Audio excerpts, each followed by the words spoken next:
and welcome back to the Young Dad Podcast, where they're outside mowing the lawn, grilling, changing dirty diapers, or maybe, just maybe you got one of those rare moments to sit back, relax, and listen to your favorite podcast. So whatever you're at, whatever you're doing, thank you for listening. I'm your host, Jay, and today we're diving into a transformative topic of sort, how to enhance your professional and personal presence through self-awareness, confidence, and communication. Joining me today is Ryan Carey, the founder of BetterOn, a career development program that helps individuals unlock their potential by improving their on-camera communication skills. Ryan's work is about much more than professional development. It's about fostering self-awareness, embracing authenticity, and building a sense of confidence that extends beyond the workplace into our families and communities. Through BetterOn, Ryan has helped countless individuals strengthen their interpersonal skills, improve their mental health, and even become more present with their families. And as a dad, who doesn't want that? Today, we'll discuss the connection between self-awareness and leadership, how to harness your true self for personal growth, and why reflecting on how we present ourselves matters so much. So Ryan, welcome to the show. Thank you, Jay, for having me. Of course, man. I'm excited to have you. So tell me just a little bit about what the heck BetterOn is, how it got started, and what the heck it does. So kind of your journey with it all. So yeah, I'll try and keep it somewhat tight for the sake of the audience so they don't get bored. I guess my journey with this idea began 2004. I worked at YouTube back in the day when it was kind of early days YouTube, and just got to watch the rocket ship take off and got to watch what video was doing and how it was making people all over the world feel a little bit more connected in a way that never had been done before. It opened the door for new levels of creativity that, of course, everybody now is fully aware of, and just kind of leveled the playing field so people could, show off more of what they do, show more of who they are. And I think everybody listening has seen what YouTube has accomplished. All that to say, I had an amazing experience there, but just realized in my 6 or 7 years at YouTube that the world of business and the world of, professionalism, video is not going away. It clearly hasn't. And to enable, people need to be comfortable and confident with the camera, with video, and inevitably with themselves to be effective and valuable, and I think successful in a lot of ways. And I think what I learned was that I guess I assumed that people would just pick it up and everybody would start to be really effective with their presence, especially on camera, but on the stage and everywhere. And I realized pretty quickly that people tend to run the other way. If it's like, hey, do you want to be on camera to present something or be in a position of leadership? A lot of people are like, not necessarily. And I kind of began to figure out that this is a muscle that can be trained, and it can affect anybody, not just professionals, not just leaders, but anybody can practice how they show up and being themselves. And I think the secret to that I've learned and what BetterOn has become is that in order to get better at being yourself, you've got to see yourself. And for us, you have to be able to see what your audience sees. You have to get what your audience gets. And when we talk about it, it's like, that, probably sounds not too bad. But when you are the person looking in the mirror and being like, wow, that's what my audience gets, that's who I am, that's a different experience for everyone. And it can be very personal, it can be very deep, it can be it can be nothing for a lot of people. But we found over the course of about 10 years that what began as helping people try to get better at how they show up on video began with like me with a camera and a tripod in a conference room with a couple of like Google engineers or a couple of, product people at different companies, has now evolved into a software. It's evolved into a video platform that our company BetterOn works with, all different kinds of teams and leaders and companies asynchronously, where it's like a safe, private place for them to practice seeing themselves. But it's a platform that lets them decide how big they want to go and notice things about themselves they may have never seen. Very interesting. Very cool. So you mentioned you were at YouTube at the very beginning when the rocket was just launching. What the heck was YouTube like back then? Because I don't think many people realize what it was to where it is now. Man, so when I started at YouTube, like my first day at YouTube, it was about 45 people working in a town called San Mateo, California. And, on the first day of work, They basically said, here's a box that has your desk in it. Go put it together. So there was not a lot there. And it was just putting the pieces together. But when I showed up, it kind of had just started to hit the news and hit the media where it's like, you got to check out this video site. And up until then, the closest exposure I had gotten was people would email me links. They'd email me YouTube links and be like, you got to watch this video. And it was, back in the day, it was, like music videos from my childhood or cat videos or stuff like that. In the early days, it was just building towards, we weren't sure what it was going to become, really, but we knew there was a genuine power because week over week, the like numbers of the new users and the number of global views was just crazy. And I remember, one day we probably hit 500 million views around the world in like one day, which now is nothing. But back then it was like, oh my God, this is crazy. So 3 months after I started, Google bought YouTube. And, nowadays the world of startups and all these words that I didn't know back then, venture capital, all this stuff, I didn't know what venture capital was. And all of a sudden, one day they were like, so we now all work for Google. And my life changed drastically in a lot of ways, but specifically, Google was a huge, obviously 15,000 person company. YouTube was 50, 60 people then. And Google had been selling search words, It's like, hey, like they were making their money where it's like, I want to bid $100 on the word basketball. And like, that's what, that's how they made their billions of dollars. All of a sudden, here comes YouTube, and YouTube is emotional. Like you are selling the like depth of human connection. And just to back up, my world was in the advertising space. My job was to help monetize and make YouTube profitable by getting the likes of people who spend money like advertisers on YouTube, but it was not the kind of single word stuff that Google did. So I got brought in and sort of became like a YouTube evangelist around Google and to the people who they worked with, like big advertisers. And I basically got paid to go around and explain to people why YouTube was awesome.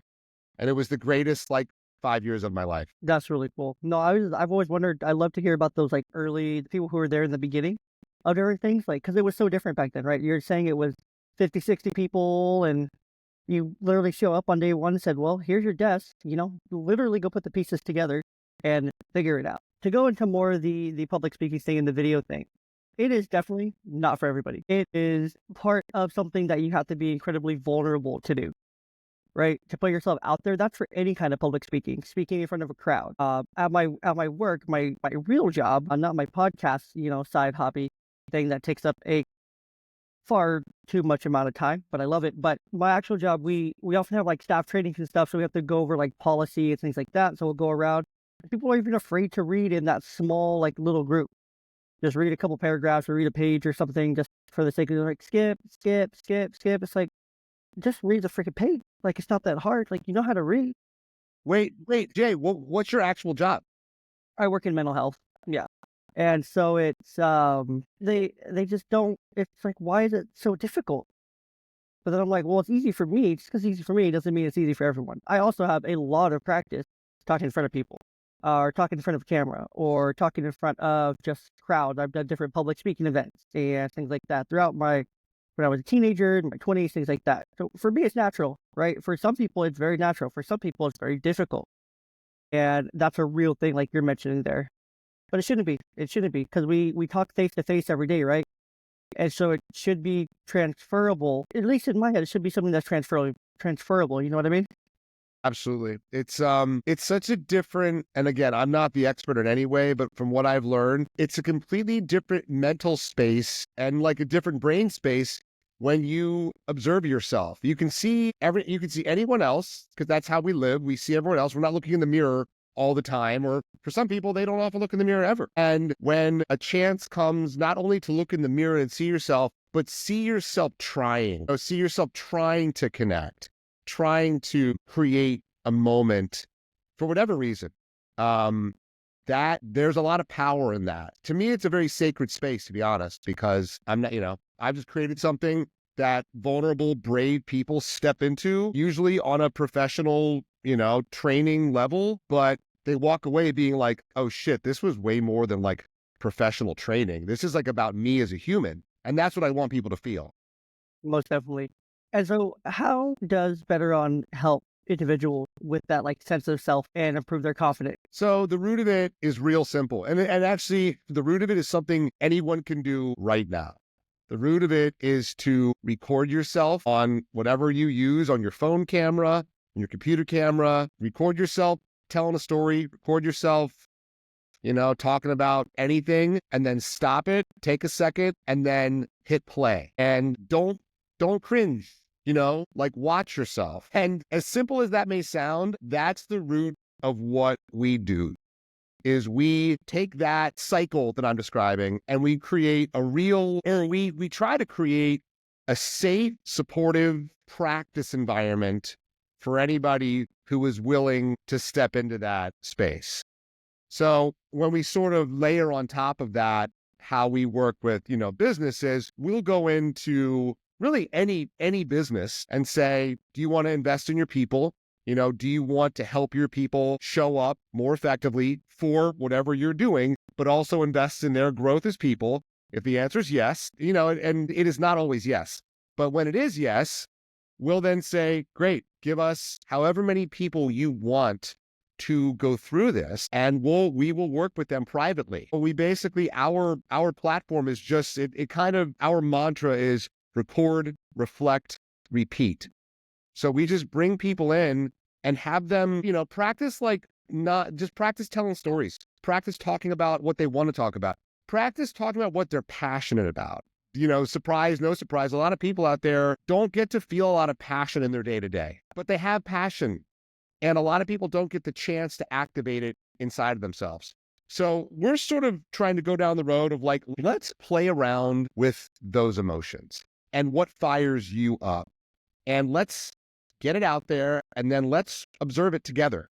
And I think, and when I say together, we have a team at BetterOn, and we call ourselves guides. So we have a team of BetterOn guides. And the reason for that is that years ago on this journey, when I was like, what the hell is this? Like, everyone seems to be a coach now. Am I a video coach? Is that what I am? And then I realized that the world of coaching was kind of getting a little bit too big and flooded. And I was like, you know what? We're not going to use that word. So even though it's similar, I try to be very different and very specific, where we are guides for people to sit next to them and watch them watch themselves and listen to their reflections on what they feel. And, it's different for everyone. Most definitely. Yeah. Don't get me started on the world of coaching and kind of what it's become and stuff, especially as a mental health professional. I believe it. I believe it. It's something else. But no, it is really important. And I know every podcaster or video creator out there will agree that, yeah, the first couple dozen are pretty cringeworthy, and it's hard to watch yourself back. It's hard to just look into a camera for an hour, 2 hours, or even a few minutes on end, and then have to watch it back for a couple hours on end, and then have to create short clips out of that and watch all those back and listen to all those through. Like, it can be definitely an eye-opening experience. Like, for yourself, you really pick up on all the things that you're doing, right? Like, sometimes I'll look through a short clip and it's like, man, what am I looking at? What am I doing? Why am I looking down at my phone? And it's like, oh my gosh, what am I doing here? Kind of thing. So I have to catch myself on all those things, really try to stay locked into what I'm doing. I'll get distracted very easily. Well, so I'm curious, asking you as a creator and as a podcaster, like all this stuff, have you noticed anything from the beginning when you had to do that to kind of like there's no way around it. In order to do what you're doing, you've got to do it and then watch it or listen and kind of choose and make some decisions. Has it gotten easier over time? And have you noticed anything else? I definitely stopped caring as much, first and foremost. Like, for me, and one thing I recommend to a lot of other like podcasters and whatnot is just like, why do you care so much? Because I've been doing this thing for like over 200 episodes now. And it's like, why do you care? Why does it matter what so many people think? Why do you care so much about your audio? Why do you care so much about all the extra time you're divulging into this? Why do you care so much about getting the perfect clip or getting the perfect like quality, getting the perfect level, all those different things? It's good as long as it sounds good enough. I know most people don't really care about yes, there's some people who are very, very particular. I would say some, two out of 10, right? 20% that are like, oh, it has to be like just perfect, clean, and crisp audio, or I'm not going to listen to a podcast kind of thing. And those people don't want to listen to podcasts anyway. They're super particular. They're super picky. The 80% just want something that's entertaining, something that's maybe educational, something that provides them some kind of value. You know, that's what 80% of people listening to a podcast want. They want something that is enjoyable to listen to. They don't really care about the voices. They can speed up. They can pace it down. If they talk, someone that talks really fast like myself, I talk at like 1.5 speed. I listen to everything on like 1.75 speed, right? Or 2 speed. So that's just me. You can slow me down. It's great. But it's not really about the speed. It's not really about the quality. It's about what you're delivering. So if you're not delivering a good message or delivering something that people are of value wanting, who cares? Who cares about having a super nice setup? You know, I'm in a freaking living room just with a layout and a computer screen is mostly for my lighting, and my lighting's terrible today. With that happened. Like, I don't care. Like, is it bugging me? Yeah. But do I really care? No.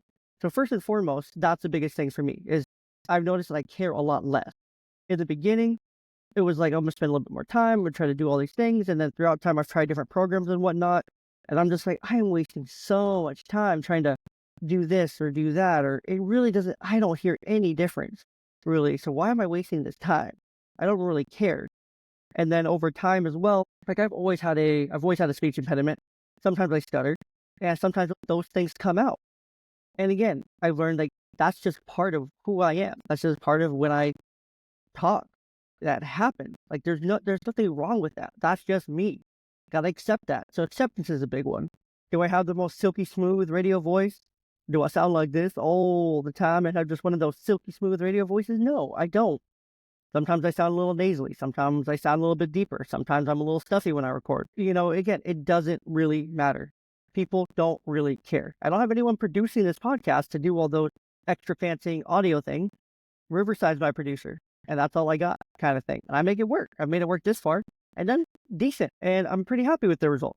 And so as long as I'm happy with the result, again, another thing right there. So I would say not caring as much, accepting, and as long as you're happy with what you're doing, what you're putting out, knowing that you're adding value out there, because I get the messages, I see the messages from people that send me messages on Instagram or Facebook or through X or whatever about the podcast, and then they recommend the podcast to other people. It's like, obviously I'm doing something right here, right? The numbers go up. They don't go down. They don't stay flat. Well, they can't really go down, but they go up. They continually go up. They gradually improve things like that. So it's those three things really for me.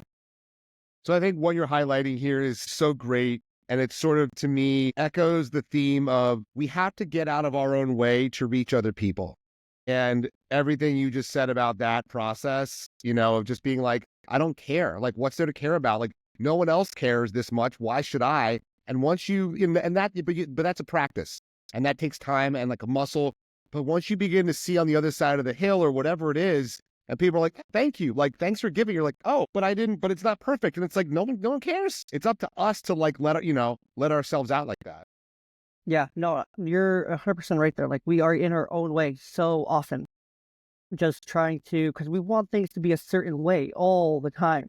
And some of the best things in life aren't that way, right? You don't get, if you're a podcast consumer, like the audio is not always going to be amazing. Maybe it's staticky, maybe it has a weird sound, maybe it has that, but maybe the message of that podcast that you're like so quick to click away from is really good, you know? Like Gary Vaynerchuk, when he started, he didn't care about the quality. He just recorded, click, post. Great. Let's do it. Super successful, right? I mean, my hope is that in like 5 years or in 10 years, like you're still doing this and you look back and you're like, you just did it. You're like, I had a lamp. I'm in my living room. Like, doesn't matter. And you just kind of keep, what matters is you keep showing up and just putting it out there. Like people need to realize that. That's the biggest thing, right? That's in like all aspects of life is you have to just keep showing up. You have to keep putting whatever message you're putting out there. And I have like many central messages of the podcast, right? But like the message today is like BetterOn. And that's the message we're putting out there and all the themes of BetterOn, right? You have to just keep putting it out there. You have to keep showing up, right? That's like literally like, that's like work, right? For work. Literally 90% of your job is based on you showing up. If you don't show up, you do 0% of your job. If you show up, you at least some, if not most of your job every day. right? So you just have to show up. That's all you have to do. So true. So it's really simple. It sounds like we're oversimplifying things here, but it's really that simple. It's really that simple. So with Better On, with what you've noticed, what connection between like self-awareness, mental health, and becoming a better overall person can come from using like a Better On program? So what I've learned, and one of the things that I'm most proud of with what we've done, which, like I said, we kind of have created this, what I believe to be a simple opportunity for people to choose to step into or not.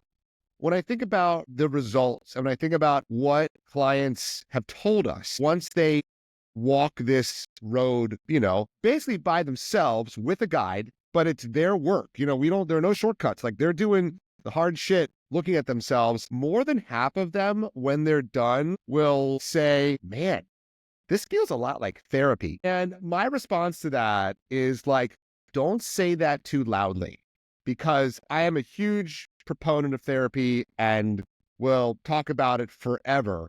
But I also know that we're living in this time where, like, it's coming out of the shadows in a lot of way, and it's getting destigmatized, which is great. But at the same time, it's not, I think we need to be careful there, especially working with like businesses. I can't go to a business and say, I'm going to give your people something that they say feels like therapy. And then, they may have a lot more questions. So I'm just kind of like, leave it. I kind of leave it what it is for now. But I know that basically metacognition and observing yourself and thinking about yourself from the outside only increases your self-awareness. And as far as I know, self-awareness is only a really good thing for people these days.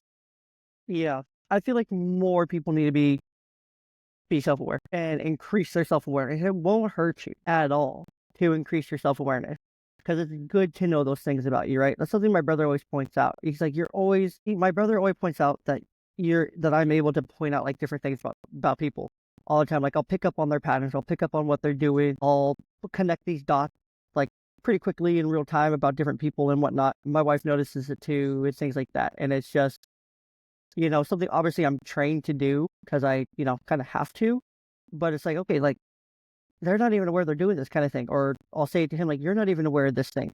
I'm aware of this thing that you're doing, or I can see these things that you're doing. And it's all patterns, right? It's all patterns. And we're kind of oblivious. I was going to say blind, but I think oblivious is better here. Oblivious is a much better word.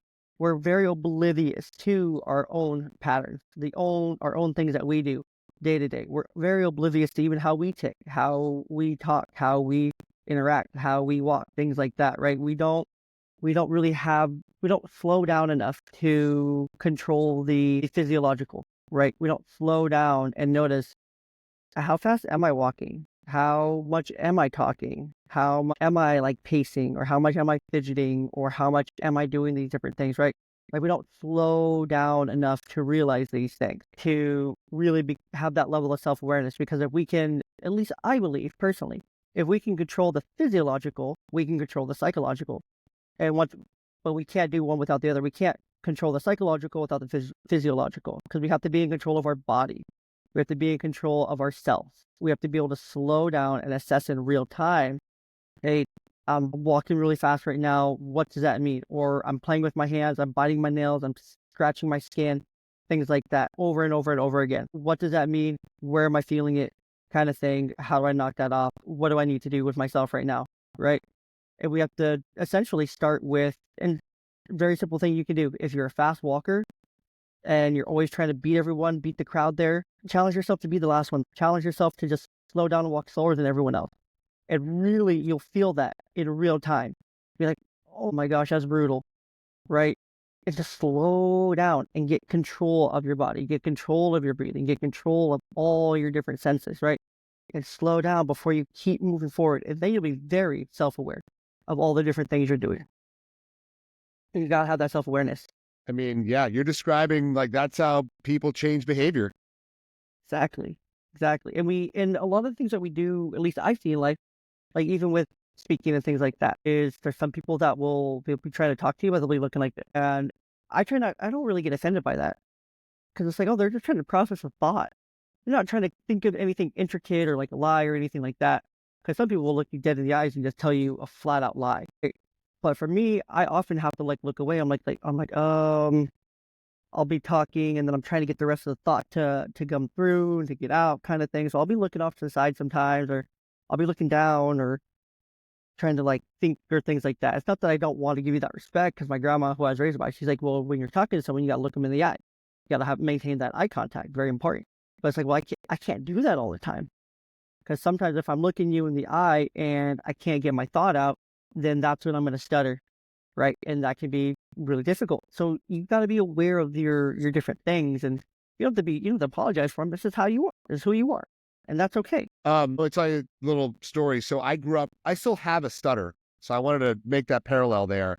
And one of the reasons I feel like one of the many reasons that I've started BetterOn is because, we do it via video and it's kind of pre-recorded. So the work is, if I'm a BetterOn participant or a client, I'm recording myself by myself in my own space, and I can mess up as many times as I want and no one has to see it. I get to say, all right, Jay's going to see this one and Jay's going to see that one, and that's it, But when I think back to like why I've made this my like, not bubble, but my kind of space that I want to take on, one is I think it can help others, and I know that it can help others. But personally, I've struggled with public speaking when you're live on a stage and you really can't mess up because people are live. You don't get do-overs. And I found that in moments, I'm still something that I work on, but like I've had, like stuttering episodes that are just fucking mortifying, where I'm like, oh my God, this is so brutal. But now I'm in my little space where I'm like, oh, and there's something freeing where it's like, I can stutter, but no one's going to see it. So because I'm so free in that space, I'm not going to stutter. And so it's actually let me become a better communicator in this space. Yeah, exactly. And that's what, again, you have to be aware of that, right? You have to have been taking time to reflect on that and to be deliberate about that, to how you're going to assess, like, okay, well, I feel really good in this space. And I noticed that too with a lot of people that do have stutters or speech impediments. It's when you get them into a very comfortable environment, a very controlled environment. It's very non-existent almost. Like you can hear it start almost, but it doesn't actually go all the way through, right? People are able to catch themselves a lot quicker, and it doesn't really continue, where it's more of and then it's able to get going, Yeah. right? Where it almost feels like, oh, they just have a little hiccup there. Everyone stutters sometimes, right? Sometimes you just can't get the words out, and it's not an actual real stutter, kind of actual speech impediment kind of thing. That's what it feels normal, right? When people are in a very comfortable, controlled environment, able to control their surroundings, able to control what's being said, how it's being said. Because, like you said, when you're up on a stage and you're in front of a bunch of people, little errors are allowed. Very few, if any, are allowed, and that can be really daunting to a lot of people. That can be really scary. Because essentially you also have to stay on script. You have to stay on topic. You can't really go off into the weeds, right? That's why I love doing a podcast, because it's like, yeah, I could go and talk and say the same message over and over again, but I'm gonna get so bored, right? I'm gonna get so bored. Like I was invited on my alma mater. I was invited to go back and do a TEDx talk, right? They sent me an email and said, hey, we want you to apply, quote unquote, apply because it's fair, but we want you to come and do a TEDx on campus. And I'm like, I'll think about it, kind of thing. Would it be super fun to do a TEDx? Yeah. Do I want to be able to put in my bio TEDx speaker? Yeah, that'd be cool. But I don't really want to go and do that.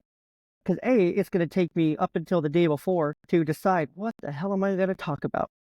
I got too many things to talk about, too many things rattling around in my brain. Like I told you before, there's too much random shit up there. And so, but it's enjoyable. It's fun. It's more fun to do it in this format, right? Much more comfortable. But from your work here, why do you think so many people struggle to reflect on themselves and deliberately assess themselves? I think there's a couple things there. I think it's not something that we're taught. We're not, when we talk about like self-awareness, like there's no roadmap for a lot of people to be like, here's how to, ask yourself questions or kind of assess yourself. And it's a very personal language within us, I think. And I think that it's also incredibly daunting.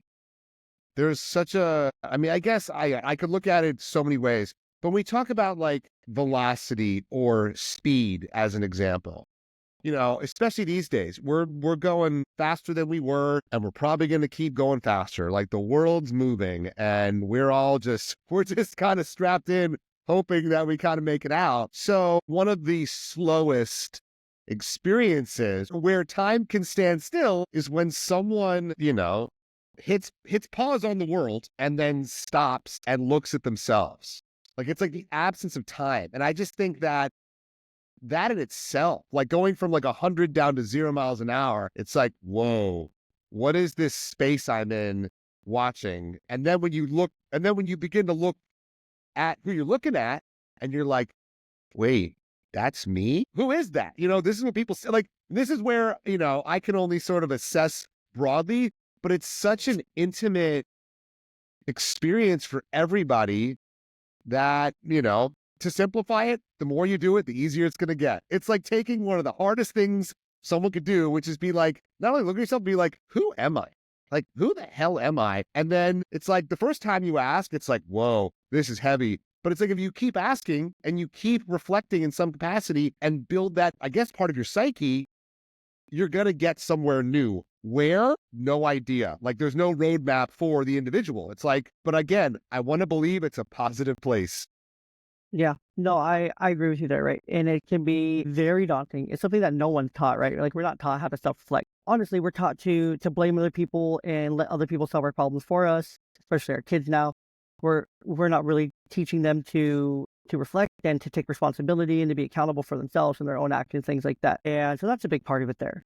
But what you mentioned there is finding out who we are, right? I'll add a layer to that. Why we're the way that we are. One thing that I always challenge people that I've worked with a lot of clients on and done many narrative-based sessions is, digging into that why.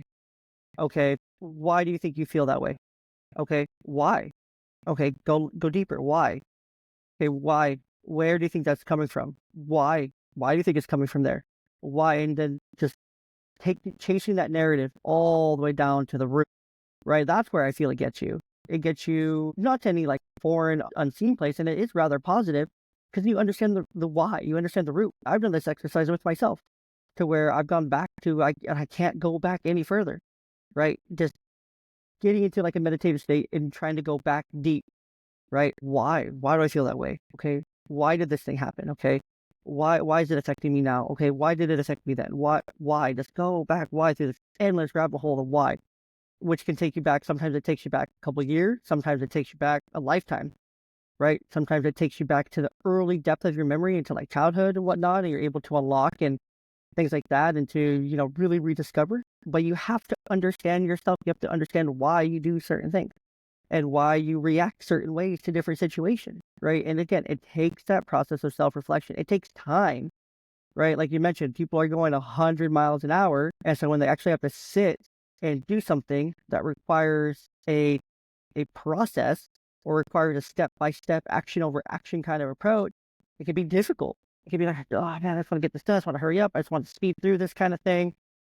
And then you challenge them to figure out, hey, this is kind of what you're doing. This is where you need to adjust or make improvements here, or become aware that you do this or you do this kind of thing. And it forces people to slow down. Again, it's going back to that physiological, right? You have to control the physiological. You have to understand why, where these different things are coming from, why these different reactions happen. Why do you blow up when this thing happens? Why do you cry when that thing happens? Why do you just kind of go numb when that thing happens?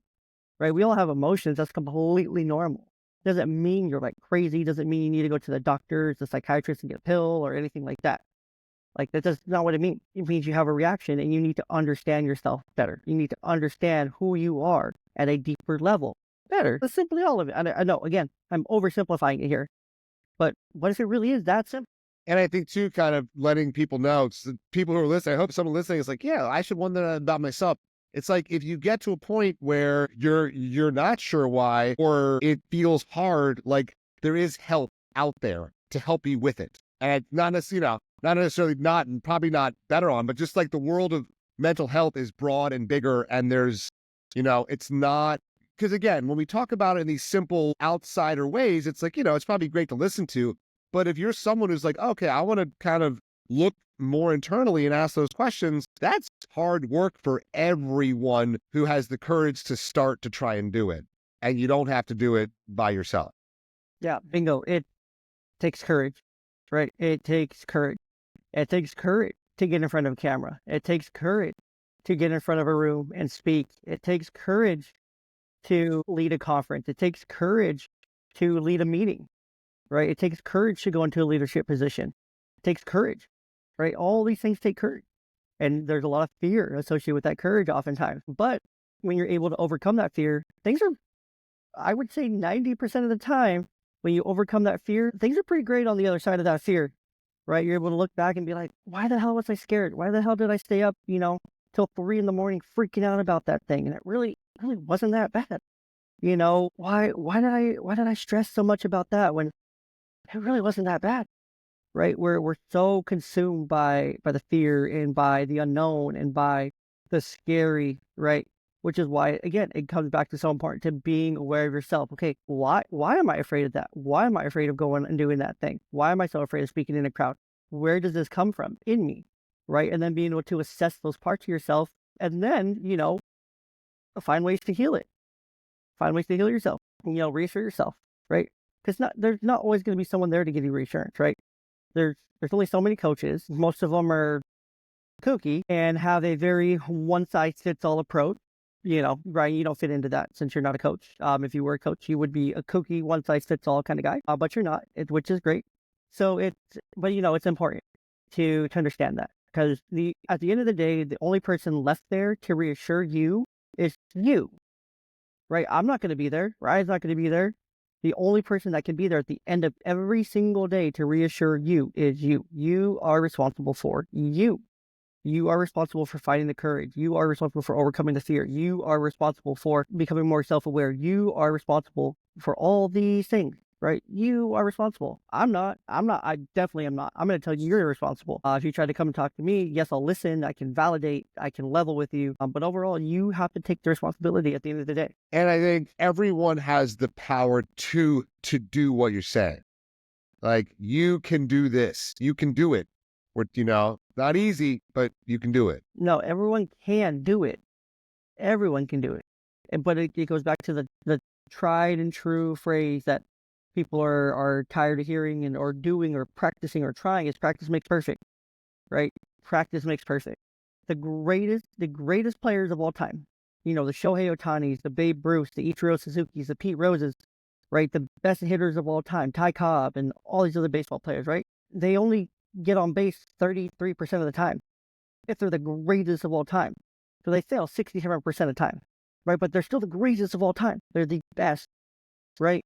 They're the absolute best who ever do it. Hank Aaron, Ty Cobb, Ichiro Suzuki, Barry Bonds, Shohei Ohtani, many, many more along the way that are in the Hall of Fame. They all failed 67 to 70% of the time, and they're the greatest of all time to ever do it, right? You think if they would have given up, they would have been the greatest?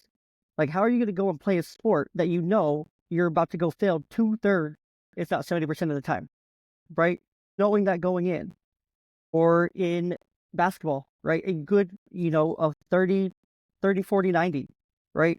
30% from the field, 40% from three, or 40, 30, 90, whatever that club is, right? But you're going to fail 60 to 70% of the time, right? But you keep shooting, keep trying, you take no shots. Steph, you think he ever just is like discouraged, like, I'm having a really bad night, I'm just going to quit shooting. I'm just going to give it up. I'm just going to pass it to my teammate. But he knows in his head, I'm actually the best shooter on this entire floor right now. Out of all these 10 dudes, I'm better than all of them put together. And I'm going to keep going, kind of thing. If I miss, oh, well, that's part of the game. I'm going to keep going. Won the Olympics for Team USA. Like, come on. If he knew he was going to fail or was in that mindset of failure, what the heck is that? What's that going to do for him? LeBron James isn't going to score 100 to 20,000 plus points in his career if he doesn't practice, right? Is he perfect? No. But is he one of the greatest players of all time? Absolutely. Absolutely. So it's one of those things, right? We can't let that fear consume us. We have to practice. We have to practice. Anything you want to get good at, it's practice. You have to practice. So off of my soapbox there, back to you, Ryan. Through BetterOn, how can people master that present to help them with improved communication and connection and just everyday relationships? I think you can do a couple of things. One is, before you start doing the scary stuff, before you do this really hard record yourself and watch yourself, think about who do you want to be? Think about who do you not want to be? Think about how do you want someone to feel when they're with you or when you're connecting to them? And just kind of, ask yourself, how could I begin to even try to make someone feel something? Do I have the power to make someone feel something? And when you begin to replace like the something with a feeling, it's like, okay, like, can I make someone feel good? Can I make someone feel better? Can I make someone feel inspired? Can I make somebody feel like they can believe in themselves? These are big things. And of course, we're talking about all like the flowery good stuff. It's like, could you make someone feel bad? Sure. Could you make someone not believe in themselves? Sure. And I think that's the easy road that a lot of people, seem to be in touch with these days. And it's like the hard road that takes courage is the positive. And it's kind of just like, okay, think about it, map it out, and then try it. And ask yourself, again, I'm simplifying a really, really hard thing. And it's just, how do you want someone to feel? Because again, going back to what you were saying about your road of getting the show going and doing what it took to get to where you are now, which is listening and being like, man, like kind of giving yourself some space and grace to let it be and be like, okay, I don't really care. Like do it, like let it kind of go. It's the same thing for anybody starting out, where it's how do you want to try and make someone feel, and then try it and then watch it and say, well, there's me trying. So before you even ask yourself if it was good or not, pat yourself on the back for trying. Pat yourself on the back for showing up, for hitting record and watching yourself, because just that deserves a huge round of applause. Now, and just in that moment, a lot of people are like, wait a minute, I thought I was going to die. Like I was so scared of that. Oh my God, I'm still here. Yes. Would you like to keep going? Okay. Now try it again and try it again and focus on that feeling. One kind of joke that we do with, clients is we say, don't be selfish when it comes to this work. And everyone's like, what do you mean? I'm not selfish. And presence is about giving. It's about giving your presence. It's not about you. No one cares. So when people realize, wait a minute, wait, nobody cares. Like I actually have to try to make them care. That flips a switch for people because they're like, I'm sitting here holding myself hostage, like being full of fear around this kind of line in the sand. And when somebody realizes that you've got to cross that line and try a lot harder than you ever thought you had to make someone care for a little bit, to begin to try and feel what you're trying to make them feel, like that's the spectrum. So all that to say, it's just, starting tomorrow and trying to make someone feel something. Yeah, 100%. And you're in control of that. Just remember, like you are in control. You have the ability to do that. And you just got to start trying. You just got to start trying. That's the biggest thing here. Any closing thoughts from this conversation before we jump into just a couple fun questions here and wrap us up? No, man, I love it. I love that. I mean, I just hope that one person who's listening is like, can try this. Like, no skin off my back. I have time. I'm going to try it tomorrow. And then you can try it. It doesn't hurt. It won't hurt you. It won't hurt you to try. If you had to give one tip for anyone nervous about being on camera, what would it be? I would remind them that no one cares. So they should just remember that everyone's too busy to care. Everyone is too consumed by their own fears and their own shit that they're feeling, where it's like, so, and just realize that I would also say that the bar is incredibly low because of what we're talking about. Because most of us get in our own way, we're all holding ourselves back. And those people that do a little bit of work or a lot of bit of work and embrace this practice of trying to improve how they show up by looking in the mirror, like there's a wide open field for people with great confidence, effective presence. And just because someone may have a title or be, I don't know, like somebody may have something of value that society thinks makes them great. Their presence doesn't come with that. Like you can't buy great presence. You can't have like a great title that's like, you must make a lot of money. You must have great presence. No, those people haven't done the work. So it's like, if you're listening right now and you want to get somewhere that puts you in that upper echelon, start doing the work on your own presence by yourself, realizing you're not gonna get on base 66% of the time. Yeah, exactly. Exactly. If I had to give a tip, it would be similar to that, but it's like you can't get to 1 without being at 0, right? You have to just you can't go from 0 to 100. You can't go from 0 to TikTok famous, right? You have to start somewhere. You have to upload. You have to make that first video. You have to upload it, right? You don't become a super successful podcast. You can get to 209 episodes like this one is without having episode 1 and just struggling along the way, right? And figuring it out. So you have to just start. You have to start somewhere. And there's no better time to start than today. There's no better place to start than just starting, right? Best time to start is today. The second best time to start, or what's that saying? The best time to start was yesterday. The second best time to start is today. Something like that. So, well, Ryan, to wrap us up here, I appreciate you for sharing today, coming on, having a great conversation with me.